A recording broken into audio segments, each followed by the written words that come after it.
تعالیٰ علیہ وسلم کا یہ طریقہ ہے کہ ہمیں اپنے بچوں کی کس طرح دیکھ بھال کرنی چاہیے۔ دیکھیں، یہ دنیا کا ایک اصول ہے کہ جب بندہ کوئی کسان ہو، وہ جب محنت کرتا ہے کھیتی کے اوپر تو پھر کھیتی فصل دیتی ہے۔ اگر آپ نے اپنی زندگی میں اپنے بچوں پر محنت کی ہے، ان کو سیدھے راستے پر لگایا ہے، آپ کو بڑھاپے میں بھی وہ کام دیں گے اور دنیا سے جانے کے بعد بھی آپ کی درجات کی بلندی کا سبب بنے گے۔ یہ ایک اصول ہے، اور قرآن کے اندر بھی اللہ تعالیٰ فرماتا ہے هل جزاء الاحسان الا الاحسان، کہ اللہ تعالیٰ نے احسان کے بدلے میں احسان رکھا ہے۔ تو پہلا سٹیپ کیا ہوتا ہے کہ ہم دعائیں کرتے ہیں نا اللہ تعالیٰ سے کہ کتنی ہمارے پاس دن بھر آتی ہیں کہ دعا کرو کہ اللہ سارے بچوں نے اولاد دے۔ کئی نوجوان آتے ہیں کہ میرے گھر میں اولاد نہیں ہے، آپ اللہ سے دعا کریں اللہ تعالیٰ ہمیں اولاد عطا فرمائے۔ ہم دعائیں مانگ مانگ کر اولاد لیتے ہیں یا نہیں دیتے؟ اگر دعائیں مانگ مانگ کر اللہ سے اولاد لیں اور اولاد کو بس پیدا ہو جائے تو پتہ ہی نہ چلے جناب علی، ہفتے بعد ایوری سنڈے ایوری ویکینڈ ماں باپ اور بچوں کی ملاقات ہو رہی ہے، اور ہم یہ کہیں جی کہ ہمارے بچے جی ہمارے فرما بردار نہیں ہیں۔ اس لیے ہمیں یہ ساری چیزیں اس پر غور کرنی پڑیں گی کہ وہ کہاں کہاں کمزوریاں ہیں، وہ کس کس مقام پر ویکنیسز ہیں جس کا ہم خمیازہ بھگت رہے ہیں، جس کی ہمیں سزا مل رہی ہے، اور آگے ہر آنے والا دن مشکل ہے، مشکلات آ رہی ہیں۔ لیکن اس کے لیے یہ ہے کہ اللہ تعالیٰ نے ہمیں عقل دی ہے، سمجھ دی ہے، جسے پاک سنے امام بخاری نے الادب المفرد کے اندر اس حدیث کو نقل فرمایا ہے۔ اب آپ اندازہ لگائیں کہ اس حدیث کو بیان کرنے والے امام بخاری ہیں، اس حدیث کی اتھینٹک کی کیا عالم ہوگا۔ امام بخاری رحمۃ اللہ علیہ نے بیان کیا، جب وہ رہنا کہتے ہیں کہ نبی اکرم صلی اللہ تعالیٰ علیہ وآلہ وسلم کی مجلس لگی تھی، صحابہ اکرام ہدایت کے ستارے نبی پاک کی محفل میں بیٹھے ہوئے تھے۔ ایک حالہ بنا ہوا تھا، جیسا چاند نہیں ہوتا، چاند اور ستارہ، آپ نے دیکھا نا پاکستانی پرچم کے اوپر چاند بنا ہوا اور اس کے مڈل میں ایک ستارہ ہے۔ اس طریقے سے صحابہ اکرام ایک چاند کی شکل میں سرکار کی بارگاہ میں بیٹھے تھے، اور درمیان میں اللہ کے حبیب علیہ الصلوۃ والسلام بیٹھے تھے۔ اور جب بھی صحابہ اکرام مسجد نبوی شریف میں آتے تو اللہ کے حبیب علیہ الصلوۃ والسلام ان کو تبلیغ کرتے، ان کو تعلیم دیتے، ان کو اللہ کا پیغام پہنچاتے، ان کی تربیت فرماتے۔ ہمیں تو اللہ کے حبیب علیہ السلام نے اپنے وہ بچے جو ہمارے ذمہ ہیں، نابالغ بچے جو ہماری تربیت میں ہیں، ان کو سیدھا ان کو ان کی تربیت کرنے کا حکم دیا ہے۔ لیکن میرے مصطفیٰ کریم صلی اللہ تعالیٰ علیہ وآلہ وسلم نے جب اعلان نبوت کیا تو آپ پر ایمان لانے والے صحابہ اکرام میں سے کسی کی عمر 90 سال، حضرت ابو قحافہ یا ابو بکر صدیق کے والد ہیں، وہ جب ایمان لائے تو عمر 90 سال تھی۔ حضرت سلمان فارسی رضی اللہ تعالیٰ عنہ جب ایمان لائے تو عمر 132 سال تھی۔ حضرت ابو بکر صدیق جب ایمان لائے تو عمر 38 ایئر تھی۔ حضرت فاروق اعظم جب ایمان لائے تو عمر 27 ایئر تھی۔ مولا کائنات حیدر کرار حضرت علی المرتضیٰ جب ایمان لے کر آئے تو اس وقت آپ کی عمر مبارک جو ایک روایت کے مطابق 9 سال تھی یا 10 سال تھی۔ تو یعنی ہر عمر کے شخص نے جو وہ سرکار دو عالم صلی اللہ علیہ وسلم کی صحبت میں اپنی زندگی کو چینج کیا ہے، ہر شخص نے اپنی، اب مجھے بتائیں کہ 90 سال کا بندہ اپنی 90 سالہ زندگی کو چھوڑ کر نئی زندگی شروع کر رہا ہے۔ 132 سال عمر کا شخص اپنی 132 سالہ زندگی کو چھوڑ کر گیا، اور جب حضور کی بارگاہ میں آیا، نگاہ مصطفیٰ پڑھی، change the whole life 132 year. مجھے بتائیں، کہتے ہیں نا کہ چھوٹے درخت کی شاخ کو جدھر موڑے تو مڑ جاتا ہے، اور جب وہ درخت بنے تو اس کو اگر آپ موڑنا چاہیں تو وہ مڑے گا نہیں، وہ ٹوٹ جاتا ہے۔ یہ بات مثال مشہور ہے یا نہیں ہے کہ درخت چھوٹا ہو، جب پودا ہو تو اس کو جدھر آپ موڑیں گے وہ مڑ جائے گا، لیکن اسی درخت کو اگر آپ جو ہے وہ بڑا ہو جائے اور اس کو آپ کہیں گے کہ میں اس کی ٹہنی کو ادھر موڑ جاؤں تو وہ ٹہنی کٹ جائے گی، ٹوٹ جائے گی، لیکن جیسے آپ چاہیں گے ویسے نہیں مڑے گی۔ اب حضور علیہ السلام کی محفل لگی ہوئی ہے، صحابہ اکرام بیٹھے ہیں، تو حسنین کریمین میں سے حضرت امام حسن مجتبیٰ، جن کا گزشتہ دن ہم نے یوم منایا ہے، حضرت حسن مجتبیٰ رضی اللہ تعالیٰ عنہ کی عمر مبارک 2.5 سال تھی۔ کتنی عمر تھی؟ 2.5 سال کی عمر۔ 2.5 سال کی عمر تھی تو انہوں نے جب حضور مسجد میں درس دیتے تھے نا، تو مسجد نبوی کے سامنے مولا کائنات کا گھر ہوتا، حجرہ مصطفیٰ کے سامنے ان کا گھر ہوتا تھا، تو حضور جب دروازہ کھولتے تو اس کی آواز بھی ان تک پہنچتی تو وہ چل کے آ جاتے حسنین کریمین۔ حضور علیہ الصلوۃ والسلام جب بولتے تو سرکار کے بولنے کی آواز بھی انہیں پہچانی ہوتی تھی۔ تو حضور علیہ السلام مسجد نبوی میں صحابہ اکرام کو درس دے رہے تھے تو امام حسن کے کان میں آواز پڑ رہی کہ نانا جان مسجد میں گفتگو کر رہے۔ تو حضرت امام حسن مجتبیٰ گھر سے نکلے اور بھاگتے ہوئے آئے اور سرکار بیٹھے ہوئے مسلح کے اوپر آپ گفتگو کر رہے ہیں، صحابہ سامنے بیٹھے ہیں، آ کر حضور کی گود میں بیٹھ گئے۔ اچھا، کبھی حضور کے ایک گھٹنے پہ بیٹھتے، کبھی دوسرے گھٹنے پہ بیٹھتے، کبھی سرکار کے کندھے پہ سوار ہو جاتے، اور حضور علیہ الصلوۃ والسلام اپنی گفتگو جاری کیے ہوئے ہیں اور وہ قریب بیٹھے کھیل رہے ہیں۔ حضور منع نہیں کر رہے ہیں، کیوں کہ چھوٹا بچہ ہے، 2.5 سال کی عمر ہے، تو یہ اگر اس طرف آیا ہے تو یہ چیز اس کو اس نے ابھی ایکسیپٹ کرنی ہے۔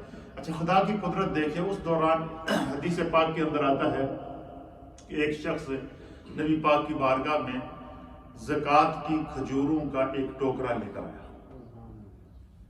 ایک پورا ٹوکرا۔ جب وہ وہاں یہ ہوتا تھا کہ جب کھجوروں کے باغ پکتے تھے نا، تو وہ جب ساری کھجوریں اتارتے تھے تو ان میں سے حساب کر کے زکوٰۃ نکالتے تھے، صدقات نکالتے تھے، اور وہ پھر لا کر سرکار کی بارگاہ میں پیش کرتے تھے، اور حضور علیہ السلام مدینے کے غرباء میں اس کو کیا کرتے تھے، تقسیم فرماتے تھے۔ تو اب امام حسن 2.5 سال کی عمر میں قریب کھیل رہے ہیں، سرکار درس دے رہے ہیں، ایک صحابی رسول جو ہے وہ زکوٰۃ کی کھجوروں کا ٹوکرا لے کر آئے، اور انہوں نے کہا کہ یا رسول اللہ، یہ زکوٰۃ کی کھجوریں ہیں، یہ میں آپ کی خدمت میں پیش کر رہا ہوں، آپ غرباء میں تقسیم کر دیں۔ تو نبی پاک صلی اللہ علیہ وسلم نے فرمایا کہ خدا توڑا اے اللہ دی بارگاہ بھی دتا ہوا مال قبول کرے، وہ سامنے رکھ دے، اللہ تھوڑی اس محبت میں قبول کرے۔ وہ کھجور کا ٹوکرا سامنے رکھ دیا، وہ بیٹھ گیا۔ اب حدیث کے الفاظ سنیے کہ حضرت امام حسن 2.5 سال کی عمر ہے، قریب میں کھیل رہے ہیں۔ اچھا، بچوں کی یہ عادت ہوتی ہے کہ جب بھی کوئی نئی چیز دیکھتے ہیں نا، وہ اس میں ہاتھ ضرور مارتے ہیں۔ یہ ایسا ہے یا نہیں؟ اب تو سارے بچوں والے ہیں، کہیں تو پوتیاں پوتوں والے ہیں، اور دادی دادا کا پیار ویسے بچے پوتیاں بچے کو زیادہ بڑھ جاتا ہے۔ یہ جو ہے یہ بڑی مشہور مثال ہے آج خالد صاحب، یہ گل ہے نہیں، جب پوتیاں پوتے ہوتے دادی دادا کا پیار زیادہ بڑھ جاتا انہوں نے۔ تو کھجوروں کا ٹوکرا ساتھ رکھا ہوا، حضرت امام حسن قریب بیٹھے ہوئے، تو انہوں نے جیسے ہی دیکھا نا نئی چیز ہے، کھجور کا ٹوکرا ہے، تو انہوں نے بیچ میں ہاتھ مار کے ایک کھجور اٹھا لی۔ 2.5 سال کا بچہ، لاشعوری کی عمر ہے، ایک کھجور اٹھا کر منہ میں ڈال دی۔ حضور نے واز روک دیا، نبی پاک نے کیا کر دیا، واز روک دیا، گفتگو روک دی۔ حضور علیہ السلام نے حضرت امام حسن کو قریب بلایا، ایک ہاتھ سے ان کا منہ کھولا، اپنی شہادت کی انگلی ان کے منہ میں ڈال کر وہ جو کھجور منہ میں ڈالی تھی وہ نکالی باہر۔ نکالنے کے بعد سرکار دو عالم صلی اللہ علیہ وسلم نے حضرت امام عالی مقام امام حسن مجتبیٰ کو مخاطب کر کے ان سے گفتگو کی، اور گفتگو کر کے ان سے یہ کہا کہ اہل بیت کے لیے زکوٰۃ کھانا جائز نہیں، یہ بات ان سے فرمائی۔ اچھا، وہ 2.5 سال کی عمر میں ان کو پتہ ہی نہیں ہے زکوٰۃ کیا ہوتی ہے، لیکن حضور نے ان کو مخاطب کیا۔ اب علماء نے اس حدیث کے اوپر بحث کی ہے، اس کی شرح کے اندر لکھا کہ کیا وجہ ہے، 2.5 سال کا بچہ تھا، وہ تو احکام شرع کا مکلف ہی نہیں ہوتا، نہ اس پر نماز فرض، نہ روزہ فرض، نہ زکوٰۃ فرض، نہ اس کی نیکی لکھی جاتی ہے، نہ اس کا گناہ لکھا جاتا ہے۔ وہ تو ایک معصوم بچے جن کو کہتے ہیں، تو وہ اس کی تو کوئی چیز اکاؤنٹ بھی نہیں ہوتی۔ تو حضور علیہ السلام اگر اس نے ایک کھجور اٹھا کر منہ میں ڈال ہی لی تھی تو کیا حرج تھی؟ حضور علیہ السلام نے کیوں اس کو نکالا؟ کھجور کو نکالنے کے بعد پھر اس کو مخاطب کر کے بتایا کہ میں اس وجہ سے یہ کھجور بچے کے منہ سے نکال رہا ہوں، کیوں؟ Because this is the dates of زکوٰۃ، یہ زکوٰۃ کی کھجوریں ہیں، اس لیے یہ ان کے لیے جائز ہے، اہل بیت کے لیے زکوٰۃ کھانا جائز نہیں ہے۔ اس میں امت کے لیے کیا میسج تھا؟ اصل میں کھجور تو حضرت امام حسن کے منہ سے نکالی، لیکن میسج سامنے صحابہ کو دیا، اور سرکار دو عالم صلی اللہ علیہ وسلم کے پیش نظر قیامت تک آنے والی اپنے ہر امتی کو پیغام تھا کہ جب تمہارے زیر تربیت بچے ہوں تو ان کے ایک ایک لقمے کا خیال رکھو کہ ہمارا بچہ کیا کھا رہا ہے، اس میں کوئی حرام کا لقمہ شامل تو نہیں، اس میں کوئی مشتبہ لقمہ شامل تو نہیں۔ اس لیے آپ نے دیکھا نا اکثر بچے ہمارے اس ملک کے اندر زیادہ تر وہ سویٹس کھاتے ہیں، زیادہ تر اس قسم کی چیزیں دکان سے لے کر آتے ہیں. جب کوئی بھی بچہ کسی قسم کی سویٹ لائے اور آپ دیکھیں کہ ہمارا بچے کے ہاتھ میں کوئی سویٹ ہے، سب سے پہلے اس کو پکڑ کے چیک کرو کہ یہ حلال ہے یا نہیں ہے. یہ ایسا ہے نہیں کتنی چیزیں ملی ہوتی ہیں اس کے اندر جو وہ حرام اجزاء ملے ہوتے ہیں اور اس کے اوپر لکھا ہوا بھی ہوتا ہے، لیکن بچے کو تو نہیں پتا وہ کیا کھا رہا ہے. حضور علیہ الصلوۃ والسلام نے فرمایا کہ دعا کی قبول نہ ہونے کی ایک وجہ یہ بھی ہوتی ہے کہ اگر آپ چاہیں کہ تمہاری دعا قبول ہو تو ہمیشہ حلال لقمہ کھائیں. فرمایا جو حلال لقمہ کھائے گا اس کی دعا کبھی رد نہیں ہوگی. تو اس لیے ایک مشتبہ لقمہ تھا جو حضرت امام حسن نے زکوٰۃ کی کھجوروں کا لاشعوری کی عمر میں، ایسی عمر میں کہ جس عمر میں ان کے اوپر احکام شریعت کے وہ مکلف بھی نہیں ہیں، حضور نے وہ نکال کر امت کو قیامت تک کے لیے میسج دیا، پیغام دیا کہ اپنی اولاد کے ایک ایک لقمے پر نظر رکھو. اپنی اولاد کو یہ دیکھو وہ کیا کھا رہے ہیں کیا. لیکن ہمارے یہاں مجھے بتائیں کہ بچہ شام کو گھر آ رہا ہے، بچے کے پاس کوئی جاب نہیں ہے، کوئی کہیں کام بھی نہیں کرتا. پتہ چلا جی شام کو بچہ فراری لے کر آیا، بڑی گاڑی لے کر آیا جو ہزاروں پاؤنڈ کی گاڑی ہے. وہ گاڑی لے کر آیا، گھر پر آیا، ماں باپ جناب خوش ہو رہے ہیں، بجائے اس کے سے یہ پوچھنے کے بجائے پیسے کہاں سے لائے، تو کسی غلط ایکٹیویٹیز میں تو ملوث نہیں ہے.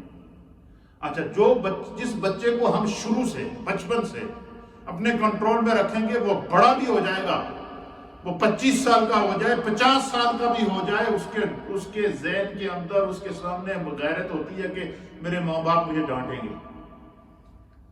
ہمیں اپنے والدین کے انتقال تک ان سے خوف تھا کہ یا کوئی ہم سے ایسی غلطی نہ ہو جائے کہ وہ ہمیں ڈانٹے. اس لیے یہ ماحول پیدا کرنا یہ کس کی ذمہ داری ہے؟ یہ ہماری ذمہ داری ہے. اسی طریقے سے جب بچہ شعور کو پہنچے نا، اس کے ذہن کے اندر ایک ایک بات کو 3 دفعہ دہرائے تاکہ وہ نیکی اس کے ذہن میں راسخ ہو جائے، تاکہ وہ اس کو پتہ چلے کہ بھائی یہ وہ زندگی ہے، یہ اصل زندگی ہے. اس چیز کا ہمارا اسلام ہمیں اجازت دیتا ہے. اس لیے حضور علیہ الصلوۃ والسلام نے فرمایا کہ کل مولود یولد الا علی الفطرہ ووالدیہ یحودانہ وینصرانہ ویمجسانہ، کہ ہر پیدا ہونے والا بچہ فطرت اسلام پر پیدا ہوتا ہے، چاہے وہ کسی کافر کے گھر میں ہی پیدا کیوں نہ ہو. لیکن جب وہ شعور کو پہنچتا ہے، اگر اس کے والدین یہودی ہوں گے تو ان کو دیکھ کر یہودی بنایا. جب پیدا ہوا تھا تو یہودی نہیں تھا. اگر نصرانی ہوں گے تو ان کو دیکھ کر نصرانی بنایا. جب پیدا ہوا تھا تو نصرانی نہیں تھا. اگر وہ مجوسی ہوں گے تو ان کو دیکھ کر مجوسی بنایا. جب پیدا ہوا تھا تو مجوسی نہیں تھا. اس لیے نبی پاک صلی اللہ علیہ وسلم نے یہ تربیت کر کے خود دکھائی. پھر اسی طریقے سے حسنین کریمین حضور علیہ الصلوۃ والسلام نماز پڑھتے ہیں، ساتھ لے کر آ رہے ہیں. اچھا ان کو پتہ ہی نہیں ہے نماز کیا ہے، چھوٹی عمر ہے.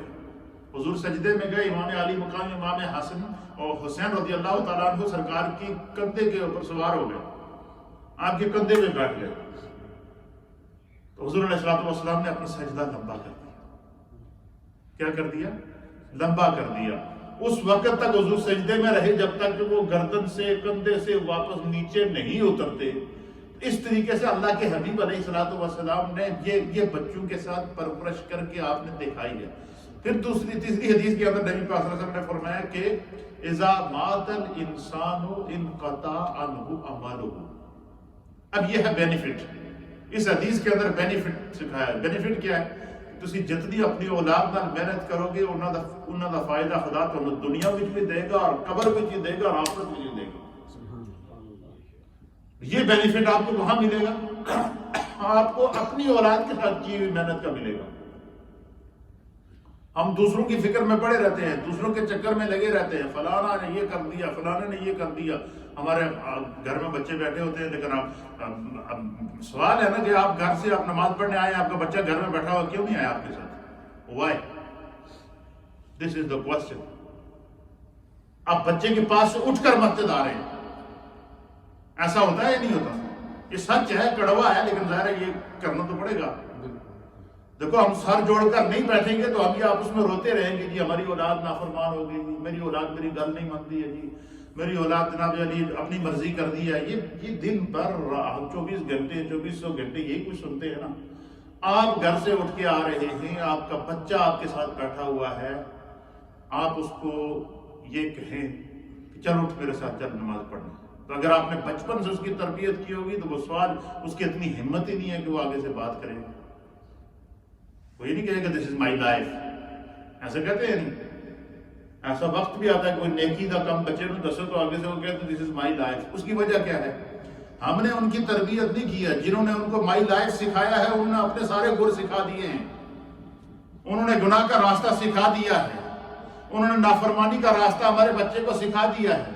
انہوں نے ہمارے بچے کو یہ سکھا دیا کہ پیرنٹس یہ کہو تو ان کے آگے سے جناب علی پیرنٹس کو اس طرح بیہیو کرو کہ ان کو اپنی عزت بچانا مشکل ہو جائے. لیکن انہوں نے جو ہمارے بچے کو بیڈ ہیبٹس بیڈ تھنگس سکھائی ہیں، بری عادتیں سکھائی ہیں، تو وہ ہمارا بچہ تو ان کے پاس بعد میں گیا ہے، پہلے تو ہمارے پاس آیا ہو. اور پہلے 5 سال جس طرح مولانا نے آپ سے کہا کہ پہلے 5 سال تک تو بچہ ماں باپ کے کنٹرول میں ہوتا ہے نا. اس کی ساری تربیت، اس کی دیکھ بھال، اس کا کھانا پینا، اس کی ہر چیز یہ ماں باپ کی ذمہ ہوتی ہے نا. تو یہی جو عرصہ ہے 10 سال کے اندر 10 سال تک حضور نے فرمایا کہ 10 سال کے بعد ساتھ میں یہ بھی بتا دیا کہ جب بچہ، حضور نے فرمایا کہ 7 سال کا ہو تو اسے نماز سکھاؤ، ساتھ رکھو، نماز پڑھاؤ، نماز سکھاؤ. اور فرمایا کہ جب 10 سال کا ہو تو اسے نماز کا حکم دو، اور اگر وہ سستی کرے تو فرمایا کہ اس کو سختی کرو، زجر و توبیح کرو اس کے ساتھ، اور اس کو سختی کرو تاکہ اس کو پتہ چل سکے کہ یہ ہمارے مذہب کے اندر، ہمارے دین کے اندر نماز اتنی ہے کہ وہ میرا باپ جو میرا ہر خواہش پوری کرتا ہے، نماز کے معاملے میں وہ مجھے ڈانٹ رہے ہیں، اس کا مطلب ہے کہ یہ کوئی بہت بڑی خاص چیز ہے. یہ میری تربیت کے لیے this is the very important for my life, یہ میری زندگی کے لیے بہت ضروری ہے. اس لیے تھوڑا سا ہمیں ان ساری چیزوں کو کیا ہوگا، سوچنا ہوگا. تو اب بینیفٹ کیا ہے؟ حضور نے فرمایا اذا مات الانسان انقطع عنہ عمله الا من ثلاث. حضور نے فرمایا کہ جب انسان فوت ہو جاتا ہے، اس کی زندگی کا سانس ٹوٹ جاتا ہے، تو فرمایا کہ اب چلتا ہے تو نماز پڑھ رہا ہے، چلتا پھرتا سانس ہے تو قرآن پڑھ رہا ہے، سانس ہے تو نمازی ہے، سانس ہے تو حاجی ہے، سانس ہے تو قاری ہے، سانس ہے تو عالم ہے، سانس ہے تو نمازی ہے، سانس ہے تو اچھا ہے، سانس ہے تو ہر چیز اس کی نظر آ رہا ہے، اس کا عمل نظر آ رہا ہے. حضور نے فرمایا یہ ساری نیکیاں، نماز، تلاوت قرآن اور اچھی عادتیں، ہر وہ چیز فرمایا کہ یہ اس وقت تک بندے کے ساتھ رہتی ہے جب تک اس کے ساتھ سانس موجود ہے. اب جب سانس ٹوٹ گئی فرمایا انقطع عنہ عملہ، تو اس کے اعمال کا سلسلہ بھی ٹوٹ جاتا ہے، منقطع ہو جاتا ہے، رک جاتا ہے، جس طرح کے جو وہ عام زندگی رکتی ہے. تو اس لیے نبی پاک صلی اللہ علیہ وسلم نے فرمایا کہ بندے نے اگر اپنی زندگی میں 3 کام کیے ہوئے، فرمایا الا من صدقۃ جاریہ، اگر بندے نے اپنی زندگی میں اپنے ہاتھ سے صدقہ جاریہ کیا ہے. اچھا، اولاد کی تربیت کرنا بھی صدقہ جاریہ ہے. اولاد کی تربیت کرنا صدقہ جاریہ کس طرح ہے؟ اسی حدیث کے آخر میں آئے گا، آپ سنیے. اور صدقہ جاریہ یہ ہے کہ بندہ کوئی اپنی زندگی میں اپنے ہاتھ سے ایسا کام کر جائے تو وہ دنیا سے چلا جائے لیکن اس کا وہ عمل زندہ رہے. تو فرمایا کہ یہ کیا ہوتا ہے؟ وہ اس کے لیے بخشش کا ذریعہ بن جاتا ہے. وہ اس کے لیے کیا بن جاتا ہے؟ بخشش کا ذریعہ بن جاتا ہے. اس کے لیے دعا کرنے والا ہو نہ ہو، جب تک وہ نیکی زندہ ہے اس کے اعمال میں، اس کی درجات میں اللہ بلندی برکت کرتا رہتا ہے. اور دوسری چیز حضور نے فرمایا او علم ينفع او ينتفع به، فرمایا کہ علم کا حاصل کرنا، جس کو خدا علم کی دولت دے دے، یا کسی نے کسی کو علم عطا کیا، یا کسی نے کسی کو پڑھا دیا دین کا علم، تو فرمایا کہ اس کا عالم بننا، یہ اس کے لیے بھی اور جس نے ان کو عالم بنایا ان کے لیے بھی یہ قیامت تک کے لیے ایسی نیکی ہے کہ دنیا میں کوئی ان کے لیے نام کا دعا کرنے والا ہو نہ ہو، جب تک وہ علم کا نور پھیلتا رہے گا، خدا پڑھانے والوں اور پڑھنے والوں اور سمجھنے والوں اور عمل کرنے والوں تینوں طبقات کو اللہ تعالیٰ ان کی قبر میں اندر درجے کو بلند کرتا رہے گا. اب یہ دیکھیں، ہماری حدیث، علم حدیث کے اندر ایک کتاب ہے جس کو اسماء الرجال کہتے ہیں. اسماء الرجال اس کتاب کا نام ہے، جو تقریباً 20 سے 22 جلدوں کے اوپر مشتمل ہے، بعض تو وہ ہیں جو 50 جلدوں سے بھی اوپر ہے۔ اسماء الرجال کیا ہے؟ اسماء الرجال میں یہ کام کیا گیا ہے کہ یہ حدیث فلاں شخص سے روایت ہوئی ہے، فلاں نے فلاں سے سنی ہے، فلاں نے فلاں سے سنی ہے، فلاں نے فلاں سے سنی ہے، فلاں نے فلاں سے سنی ہے، فلاں نے فلاں سے سنی ہے، اور فلاں نے رسول اللہ سے سنی ہے۔ یعنی اسماء الرجال کے علم کے اندر نبی پاک صلی اللہ علیہ وسلم کی جو آج 1400 سال سے ہم احادیث بیان کر رہے ہیں، یہ حدیث روایت در روایت آتی گئی۔ نبی پاک سے صحابہ نے سنی، صحابہ سے تابعین نے سنی، تابعین سے تبع تابعین نے سنی، تبع تابعین سے ائمہ مجتہدین نے سنی، ائمہ مجتہدین سے علماء امت نے سنی، علماء امت سے جو ہے وہ آگے صالحین نے سنی، صالحین سے آگے جو ہے وہ عام مسلمان نے سنی۔ انہوں نے پھر آگے اپنے بچوں کو بتایا کہ ہم مسجد میں گئے تھے، ہم مدرسے میں گئے تھے، ہمیں جو ہے وہ مولوی صاحب سے، مفتی صاحب سے، قاری صاحب سے انہوں نے آج ہمیں یہ حدیث بتائی ہے، اور یہ حدیث میں آپ کو بتا رہا ہوں۔ اب یہ چین چل رہا ہے علم کا، یہ وہ اس علم کو علم نافع کہتے ہیں، او ینتفع بہ او ینفع بہ، حدیث کے اندر کہ جس شخص نے نفع بخش علم حاصل کیا، کوئی اس کے لیے دعا کرنے والا ہو نہ ہو، اور میں خدا اس کے درجے کو بلند کر دوں۔ اور تیسری چیز نبی پاک صلی اللہ علیہ وسلم نے فرمایا او ولد صالح یدعو لہ، فرمایا او والدین بڑے خوش قسمت ہیں جنہوں نے اپنی اولاد کی اچھی تربیت کی۔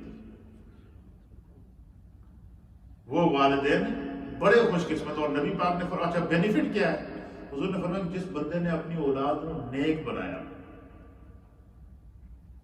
کوئی دنیا میں ان کے لیے دعا کرنے والا ہو نہ ہو، وہ اولاد جب عمل کرے گی، جب وہ دعا کرے گی او ولد صالح یدعو لہ، وہ اولاد دنیا میں جب بھی دعا کے لیے ہاتھ اٹھائے گی، اللہ ان کے والدین کا درجہ بلند کرے گا۔ اچھا کوئی اور دعا کے لیے ہاتھ اٹھائے نہ اٹھائے، اب مجھے بتائیں کہ کیا ہم دن میں 5 مرتبہ جب نماز پڑھتے ہیں تو ہم ہر نماز کی آخری رکعت کے اندر دعا پڑھتے ہیں نا، ربی اجعلنی مقیم الصلاۃ ومن ذریتی ربنا وتقبل دعاء ربنا اغفر لی ولوالدی وللمؤمنین یوم یقوم الحساب۔ اس کے اوپر ہماری نماز مکمل ہوتی ہے، اور یہ اس قسم ترجمہ کیا ہے؟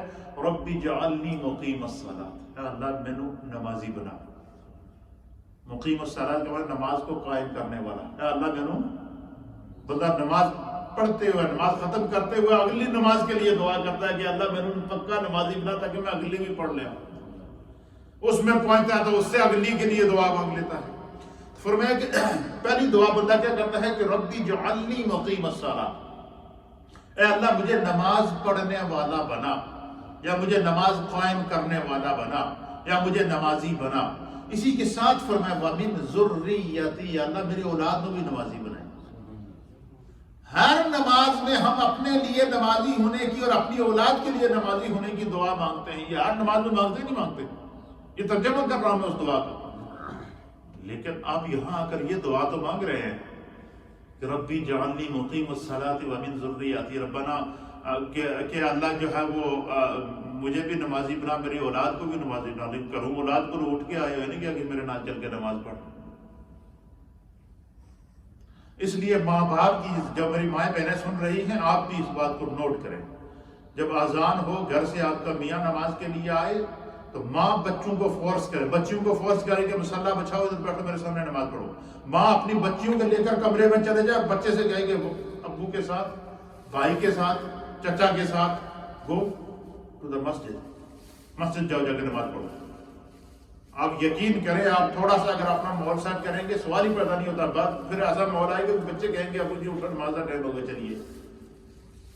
اس کا مطلب یہ ہے کہ کچھ ہماری عملی کمزوریاں کیا ہیں؟ عملی کمزوریاں ہیں، لیکن قرآن ہمیں تعلیم دیتا ہے کہ قرآن پاک کی سورہ رحمان کے اندر اللہ تعالیٰ نے فرمایا فَبِأَيِّ آلَاءِ رَبِّكُمَا تُكَذِّبَانِ، کیا فرمایا کہ تم اپنے رب کی کون سی نعمتوں کو جھٹلاؤ گے۔ اچھا یہ جو آیت ہے یہ اللہ تعالیٰ ایک دفعہ کہہ سکتا تھا نا فَبِأَيِّ آلَاءِ رَبِّكُمَا تُكَذِّبَانِ۔ آپ کو پتہ ہے اس سورت میں اس آیت کو اللہ تعالیٰ نے کتنی دفعہ نازل کیا، کتنی دفعہ دہرایا گیا؟ فَبِأَيِّ آلَاءِ رَبِّكُمَا تُكَذِّبَانِ، یہ آیت قرآن کریم کی سورہ رحمان میں 31 دفعہ آئی، ایک ہی صورت میں 31 ٹائم اللہ نے اس جملے کو بار بار دہرایا، بار بار دہرایا، بار بار دہرایا، بار بار دہرایا۔ ہم نماز پڑھتے ہیں ڈیلی 5 وقت کی نماز، 5 وقت کی نماز کے لیے ایک ہی اذان ہے۔ اب یہ نہیں ہے کہ انسانی ذہن کہہ سکتا ہے یار فجر کی اذان الگ ہونی چاہیے، زہر دی الگ ہونی چاہیے، عصر دی الگ ہونی چاہیے، رکعتاں بھی ڈفرینٹ ہیں اور جو ٹائم بھی ڈفرینٹ ہے، اذان بھی ڈفرینٹ ہونی چاہیے، لیکن اذان وہی ہے، فجر کی اذان بھی وہی، زہر کی اذان بھی وہی، عصر کی اذان بھی وہی، مغرب کی اذان بھی وہی، عشاء کی اذان بھی وہی۔ وجہ کیا ہے؟ فرمایا کہ جو دعوت ہے نا اس کا طریقہ کار، اس کا معنی کیا ہے کہ اس کو بار بار دہرایا جائے۔ یہ نہ کہیں کہ ہم ایک دفعہ بچے نے کیسے میری گل نہیں سنی، تو نہیں سنی ہے دوبارہ پھر کہو، تیسری دفعہ پھر کہہ دو، چوتھی دفعہ پھر کہہ دو، کدے تک غیرت آئے گی نا اس کہ میرے ماں باپ جنہیں میرے بار بار کہہ رہے ہیں۔ تو اچھا پہلی بات یہ کہ بچپن میں اگر ہم بچوں کو اس طرف عادی بنا دیں گے، ہمیں تکلف کرنے کی ضرورت ہی نہیں پڑے گی، ہمیں اس پریشانی سے گزرنا ہی نہیں پڑے گا جس سے آج کل ہم گزر رہے ہیں، اور آگے آنے والا زمانہ زیادہ مشکل ہے۔ تو یہ جو رائٹس آف دا چلڈرن ہیں، یہ اس سے زیادہ یعنی بچوں کی اتنی ذمہ داریاں نہیں ہیں جتنی پیرنٹس کی ہیں، لیکن اس کا بینیفٹ اللہ نے بڑا رکھا، فائدہ بڑا رکھا۔ حضور نے فرمایا کہ جب جو بچہ جس کے ماں باپ نے اچھی تربیت کی ہے نا، سرکار نے فرمایا کہ جس وقت وہ اللہ کی بارگاہ میں دعا کرتا ہے، فرمایا اس کے والدین تو نیک تھے تو اس کو نیک بنایا نا۔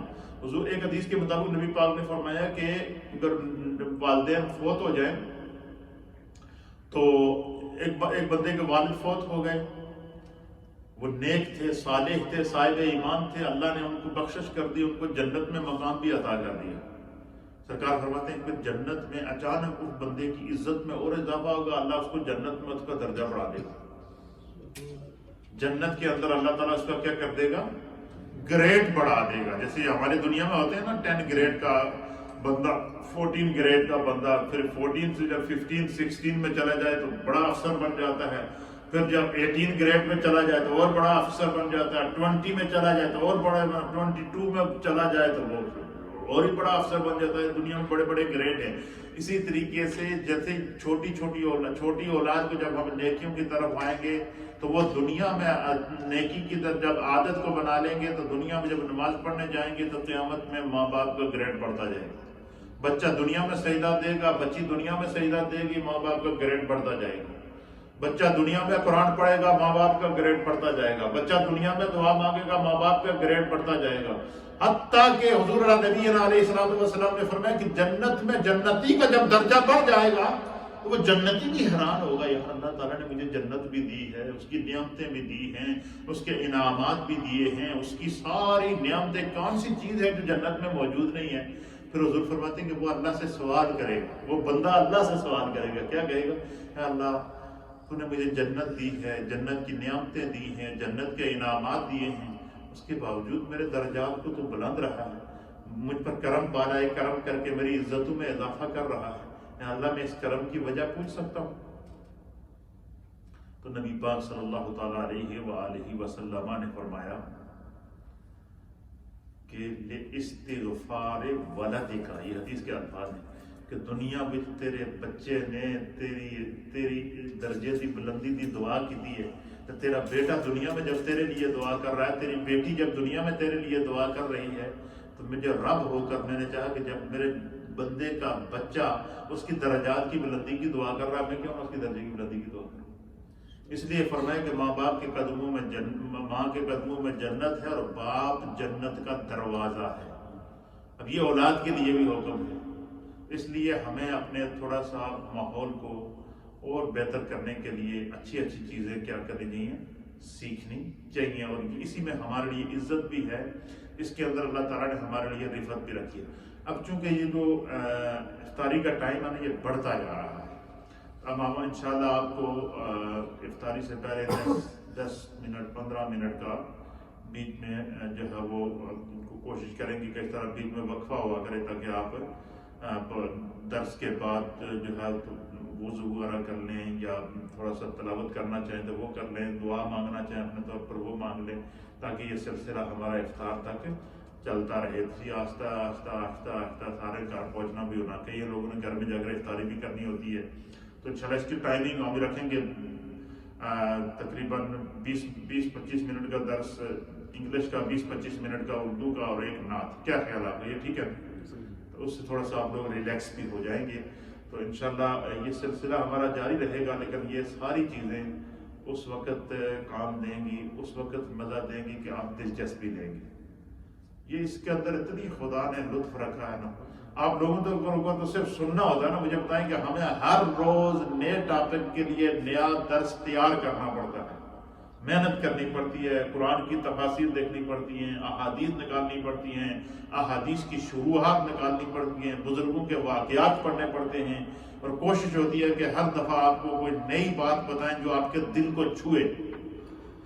تو یہ سارا وہ ذوق، یہ وہ محنت ہے جس کی یہ تربیت ہے، اور یہ میرے آقا علیہ الصلوۃ والسلام کے دین کی برکت ہے جو رب کریم نے ہمیں جو ہے وہ عطا فرمائی ہے. اور اس کے ساتھ ساتھ کل انشاءاللہ العزیز 17 رمضان المبارک ہے اور جمعے کا دن ہے. اور 17 رمضان المبارک جمعے کا ہی دن تھا جب غزوہ بدر ہوا. اور اللہ کی قدرت دیکھیے کہ یہ غزوہ بدر بھی پراپر جمعے کے دن ہی، آج یہ اس رمضان میں یوم بدر بھی پراپر جمعے ہی کا دن آ رہا ہے. تو کل جمعے کے اندر انشاءاللہ العزیز ہم جنگ بدر، غزوہ بدر، اصحاب بدر اور بدر کے اوپر نازل ہونے والی خدا کی رحمتیں اور برکتیں جمعے میں انشاءاللہ اس پر گفتگو کریں گے. باقی یہ جو اصلاحی ٹاپک ہے ہمارا، یہ مسلسل اثر کے بعد جاری و ساری رہے گا. کل یاد رکھیے گا کہ کل سے ہماری مسجد میں جمعے کی 2 جماعتیں ہوں گی. پہلی جماعت نارمل ٹائم پر جو 2 بجے ہوتی ہے وہ میں پڑھاؤں گا، اور اسی سیم ٹائم پر گفتگو ہوگی، سیم ٹائم پر جمعہ ہوگا. اور دوسری جماعت جو ہے وہ مولانا محمد عارف صاحب ہے، یہ جو ہمارے یہاں درس دیتے ہیں، یہ پڑھائیں گے. اور یہ اس کا ٹائم 2:45 ہوگا، 2:45 بجے وہ جماعت کھڑی ہوگی. 2:30 بجے ان کا 2:25 تک ان کا بیان شروع ہو جائے گا. تو اس لیے جو ہے وہ یہ ٹائم نوٹ کر لیں. عید کی بھی انشاءاللہ 2 جماعتیں ہوں گی، اس کے لیے بھی ہم ٹائمنگ سیٹ کر کے اعلان کر دیں گے. ٹائم ہمارے پاس پڑا ہے کافی. آگے محبتوں کے دن آ رہے ہیں، جہنم سے آزادی کے دن آ رہے ہیں. یہ بڑا مبارک عشرہ ہے جو اللہ تعالیٰ نے ہمیں اپنے کرم سے عطا کیا ہے. اس وقت دنیا مشکل کے اندر ہے. کووڈ-19 کی وجہ سے جب ہم حالات دیکھتے ہیں انڈیا کے اندر، سڑکوں کے اوپر لوگ پڑے ہوئے ہیں، تو اس سے نصیحت اور عبرت حاصل کرنی چاہیے. اللہ تعالیٰ جو ہے وہ کرم فرمائے ہم سب کے اوپر، اور ہر ایک کو اس مصیبت اور مشکل سے نکالے. بڑے مشکل دن ہیں، سوچنے کے دن ہیں، سمجھنے کے دن ہیں. زندگی کچھ نہیں ہے، یہ بات یاد رکھیے. یہ ایک پانی کا بلبلہ ہے، یہ اوپر اٹھتا ہے تو آدمی سمجھتا ہے او سارا جہان میرے قبضے میں ہے، لیکن جب اس میں سے ہوا نکلتی ہے تو وہ واپس پانی میں مل جاتا ہے. مٹی کا بنا ہوا انسان ہے، مٹی کا پتلا ہے. جب تک اس میں روح موجود ہے یہ چلتا پھرتا ہے، اور جب روح نکل کے واپس اپنے مقام پر چلی گئی تو یہ مٹی کا ڈھیر مٹی کے ڈھیر میں مل جاتا ہے. پھر یہ مٹی کا جسم مٹی کے اندر مل جاتا ہے. پھر ساری خواہشیں ادھر رہ جاتی ہیں. اللہ تعالیٰ ہمیں جو ہے وہ اپنی زندگیوں کو سمجھنے کی توفیق عطا فرمائے. بہت سارے لوگوں کے گھروں میں پریشانیاں ہیں، مشکلات ہیں. دعاؤں کے لیے کہا ہے. ہر ایک کو میں ہر روز اپنی دعا میں یاد رکھتا ہوں، اور بغیر کہے ہوئے یاد رکھتا ہوں. جو امام ہوتا ہے اس کی بڑی رسپانسبلٹی ہوتی ہے. آپ لوگ تو اپنی نماز پڑھ کے جو ہے وہ فارغ ہو جاتے ہیں، لیکن ہمیں جو خوف اور خشیت ہوتی ہے وہ صرف اپنی نماز کی نہیں ہوتی، آپ سب کی نمازوں کی بھی ہمارے اوپر بوجھ ہوتا ہے. بوجھ کس طرح ہوتا ہے کہ اگر ہم میں سے کوئی ذرا سی کوتاہی ہو گئی تو سب کی نماز گئی ہے، سب کی گئی، سب کا وبال بھی ہمارے سر پہ آتا ہے. تو اس لیے یہ بڑی ذمہ داری ہوتی ہے، بڑی ذمہ داری ہوتی ہے. اس کے اندر بہت، میں آپ کو بتاؤں کہ ہر روز رات کو صلاۃ التوبہ پڑھتا ہوں. یہ میں اپنی بات آپ کو بتا رہا ہوں. صلاۃ التوبہ پڑھتا ہوں سونے سے پہلے کہ اللہ تعالیٰ کوئی زندگی میں دن میں غلطی ہو گئی ہو جو ہم سے جو ہے وہ ہمارے منصب اور معیار کے خلاف ہو، اللہ ہمیں معاف کرے. ہر روز استغفار کرنی چاہیے. نبی پاک صلی اللہ تعالیٰ علیہ وآلہ وسلم دن میں 100 مرتبہ استغفار کیا کرتے ہیں. کتنی مرتبہ؟ 100 مرتبہ. تھوڑا سا ابھی ہمارے پاس کچھ ٹائم ہے تو تھوڑا سا ختم شریف کے الفاظ پڑھ لیں، پھر انشاءاللہ ذکر جائیں گے، پھر دعا کی طرف پڑھیں گے. پہلے بسم اللہ الرحمن الرحیم. بسم اللہ الرحمن